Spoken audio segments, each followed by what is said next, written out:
Assalamualaikum warahmatullahi wabarakatuh. Perkenalkan, nama saya Muhammad Anja Arifin, NIM saya 230 16031 dari Prodi Teknik Informatika Universitas Berdasar.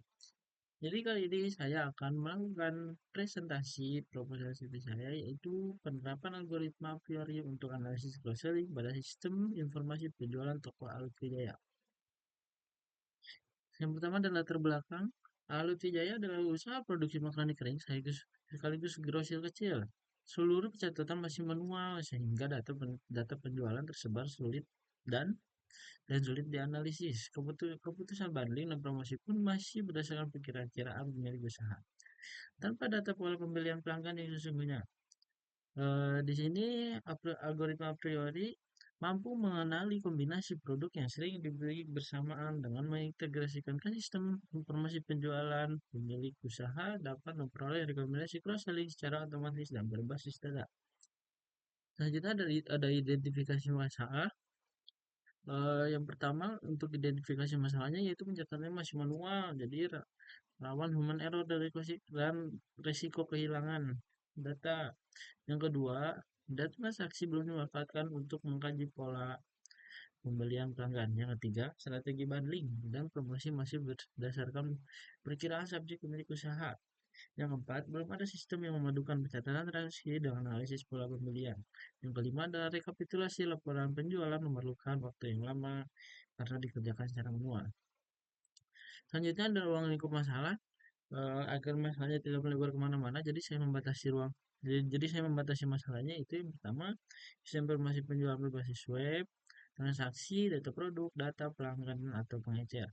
Yang kedua, algoritma ditetapkan pada data transaksi untuk menghasilkan association rules. Yang ketiga, data yang dipakai adalah data simulasi dummy menyerupai karakteristik penjualan makanan kering. Yang keempat ada output berupa modul rekomendasi kombinasi produk pada sistem. Yang kelima tahap pengembangan analisis desain implementasi pengujian tanpa maintenance jangka panjang. Yang terakhir ada pengguna sistem terbatas pada pemilik usaha atau admin. Untuk rumusan masalahnya di sini yang pertama adalah bagaimana dan membangun sistem informasi penjualan berbasis web untuk mencatat transaksi alat biaya secara komputerisasi. Yang kedua, bagaimana menerapkan algoritma pada data transaksi untuk menghasilkan aturan transaksi sebagai rekomendasi cross-selling. Untuk tujuan penelitiannya itu meliputi menganalisis kebutuhan informasi penjualan sesuai proses bisnis audit Jaya, lalu merancang dan membangun sistem penjualan berbasis web transaksi produk pelanggan. Selanjutnya ada menerapkan algoritma a priori untuk menghasilkan aturan transaksi produk. Selanjutnya ada menghasilkan modul rekomendasi cross-selling yang terintegrasi dengan sistem. Selanjutnya, menguji sistem termasuk modul library agar kebutuhan yang tetap. Manfaat penelitiannya yaitu eh, terutama di sisi akademisnya menambah wawasan dan pengalaman praktis penerapan data untuk pengembangan diri itu sarana praktikan dan mengukur kemampuan ilmu teknik informatika pada studi kasus nyata. Begitu kalau tidak sendiri yaitu mempermudah pencatatan transaksi, memberi rekomendasi bundling dan promosi berbasis data. Selanjutnya ada strategis dan operasional keputusan kursi lebih objektif, tidak lagi sekadar perkiraan pemilik usaha.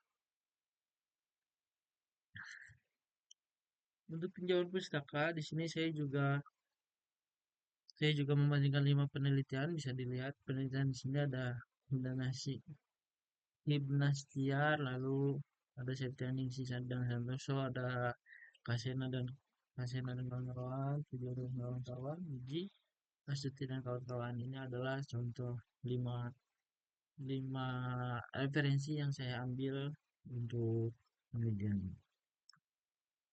Selanjutnya di sini ada algoritma a priori. Eh, Algoritma a priori adalah algoritma terus untuk menemukan frekuensi dalam representasi membentuk aturan dasarnya. Prinsip sederhananya itu di sini ada tiga yaitu support, confident, dan leaf. Support jadi seberapa sering kombinasi item itu muncul semua transaksi untuk confidence, seberapa besar peluang item B ikut dibeli kalau item A sudah dibeli. Untuk leafnya memastikan hubungan dua item itu memang nyata bukan sekedar kebetulan. Contohnya di sini ada 10 ada 10 transaksi yang bisa dilihat, yang bisa kita lihat itu ada makro di bumbu balado, makro di bumbu balado saus, makro di kerupuk, bumbu balado, minyak goreng dan lainnya sampai bawah sampai 10. Dan yang sering keluar di sini adalah makaroni kering dan bumbu campur balado. Muncul di 5 dari 10 transaksi, itu 50%-nya. Jadi yang sering muncul di sini adalah makaroni, makaroni habis itu bumbu balado, yaitu confidennya bumbu balado yang yang bersangkutan dengan tadi yang sering dibeli juga. Jadi kesimpulannya makaroni dan bumbu makaroni dan bumbu balado itu yang sering dibeli. Tuh, kerangka pemikirannya di sini eh, untuk identifikasi masalahnya yaitu pencatatannya masih masih transaksi yang manual. Nah, lalu diproses menggunakan metode pendekatannya yaitu waterfall, WML, dan algoritma a priori. Hasilnya yaitu mode rekomendasi cross-selling, dampaknya strategi banding berbasis data. Untuk metode pengembangan sistemnya, yaitu yang pertama analisis kebutuhan, observasi wawancara pemilik usaha, lalu desain sistem perancangan UML berbasis data-data terbuka. Yang ketiga adalah implementasi penerjemahan desain kode program. Empat, pengujian black box testing pada seluruh modul. 5, pemeliharaan perbaikan bug dan penyesuaian kebutuhan. Sekian presentasi yang dapat saya sampaikan. Mohon maaf bila banyak kesalahan. Saya akhiri. Wassalamualaikum warahmatullahi wabarakatuh.